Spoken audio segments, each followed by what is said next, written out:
Hello my dear children, once again welcome to our physics class. Hope you all are fine over there. Children, in the previous session we had discussed about self-induction and mutual induction. Today we will discuss about a device that works on the principle of electromagnetic induction. You had already studied about this device in your class 10 physics. Do you remember? Yes. It is our electric generator. To be more specific, we are discussing about AC generator in this session. Okay, and you know the output of AC generator will be an AC current or an alternating current. The phenomenon of electromagnetic induction has been exploited, technologically exploited in this AC generator in a very efficient way. So let's discuss about the basic principle, construction, and the working of electric generator in today's session. Let's get started with today's session, my dear children. Children, let's continue with our chapter electromagnetic induction. So as discussed in our introductory video, today we are going to talk about electric generator, or to be more specific, we are going to discuss about AC generator. The modern AC generator with a typical output capacity of 100 megawatt is a highly evolved machine. Today, we shall describe the basic principles behind this machine. The Yugoslav inventor Nikola Tesla is credited with the development of the machine. So what do you mean by AC generator? AC generator, also known as alternators, is a machine that converts mechanical energy into electrical energy. You know, we use a generator to obtain power whenever there is a power failure. And in order to operate that generator, we must apply some force. So that's why it is said that it's a machine that converts our mechanical energy into electrical energy. The generated electrical energy is in the form of AC or alternating current. So in an AC generator, the output will be an alternating current. And the alternating current will be a sinusoidal output waveform.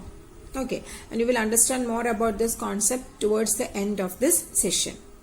Now, what is the principle behind electric generator? Any generator, let it be AC or DC, what is the principle behind electric generator? It works on the principle of electromagnetic induction. You had already studied about the principle, construction, and working of an electric generator in your class 10 physics. So the same principle and same construction, working, all we need to recall here. So what is the principle behind electric generator? Electric generator works on the principle of electromagnetic induction. Let's be familiar with the parts of the electric generator or AC generator. So that is the construction.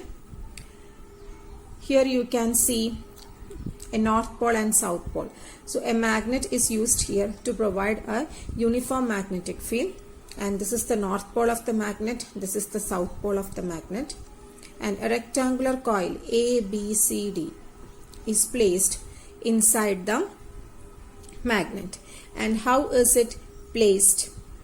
Yes, the coil, the rectangular coil, the axis of rotation of the coil is perpendicular to the direction of magnetic field. Okay, so what is the direction of magnetic field here?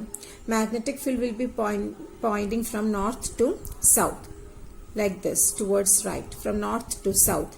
And our coil is lying like this, just perpendicular to that magnetic field. So the axis of rotation, this is the axis of rotation. Okay, if we consider a line just along the center of the coil, that forms the axis of rotation of the coil, and the axis of rotation of the coil is perpendicular to the magnetic field. Okay, and this rectangular coil is made of a conducting material. Then you have two rings here, R1 and R2. And these rings are known as slip rings. Okay, when the coil is rotated, the slip rings also will rotate. Now you can see some brushes B1 and B2. These are carbon brushes and attached to the slip rings. And also the output circuit consists of a galvanometer, and galvanometer helps to detect the presence of current. Okay, and what is the working principle here? So this is the rotor shaft.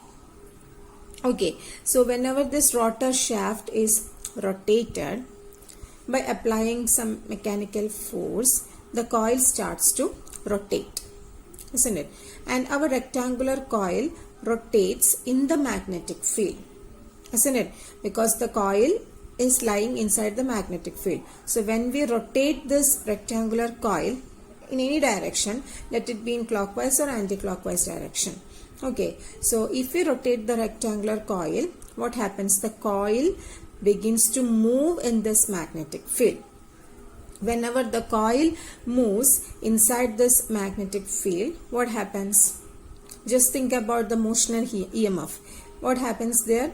Whenever the conductor moves in a uniform magnetic field, the flux associated with the conductor changed and an EMF is induced in that conductor. That was the motional EMF.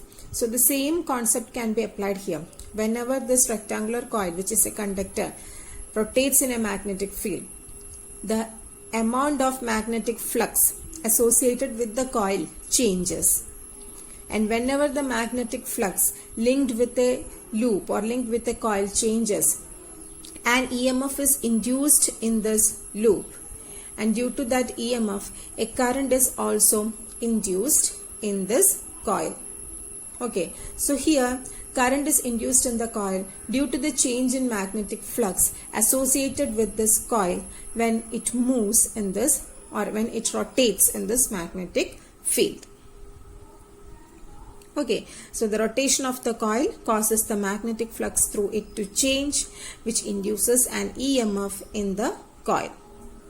And the ends of the coil are connected to an external circuit, and the presence of current is detected by this galvanometer.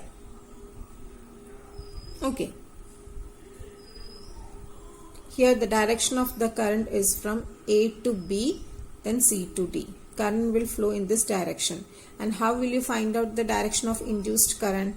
For that you need to apply the Fleming's right hand rule, and you know the rule. So just try to recall that rule and just find out the direction of current, induced current flowing through this coil ABCD.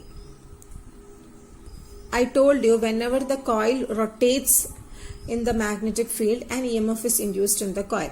So suppose the coil is rotated with a constant angular speed of omega. Okay, so the angle theta between the magnetic field vector B and the area vector of the coil at any instant t will be theta is equal to omega into t. Because you had already studied an expression for omega. Omega is equal to angular displacement theta by t in your class 11 physics. So what will be theta? Therefore theta is equal to omega into t. And what is this theta? See, this is our coil, isn't it?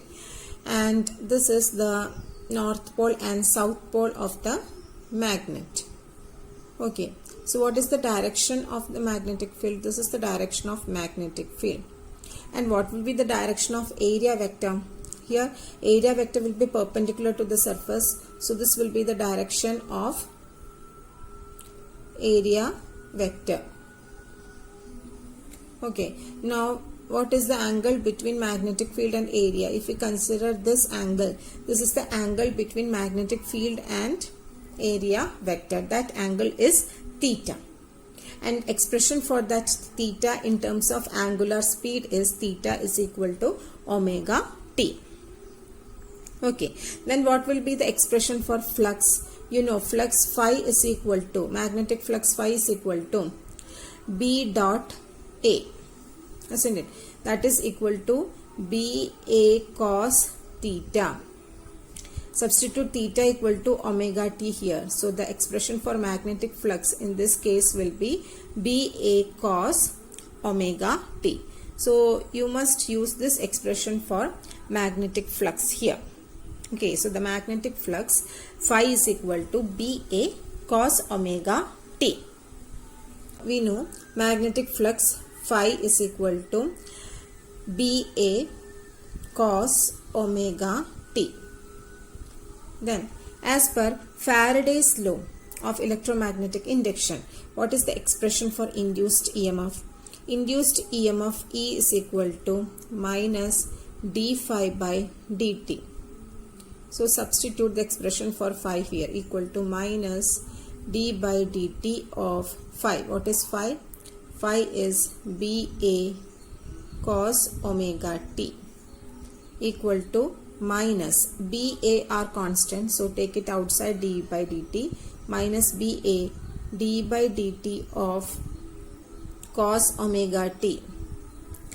What is differential of cos omega t? Whenever you differentiate cos omega t, you will get minus BA d by dt of cos omega t is minus sin omega t into omega. You need to apply the chain rule here. So minus into minus will be positive. So you will get BA omega sin omega t. Now in the figure you saw only one turn of the rectangular coil, but we can use a rectangular coil with many number of turns. So we should consider the number of turns also. So if n is the number of turns of the rectangular coil, then the expression for induced EMF E will be equal to NBA omega sin omega t. Okay, and instead of this NBA omega, we can use the expression E naught. Okay, so that E naught will be the maximum value of the induced EMF.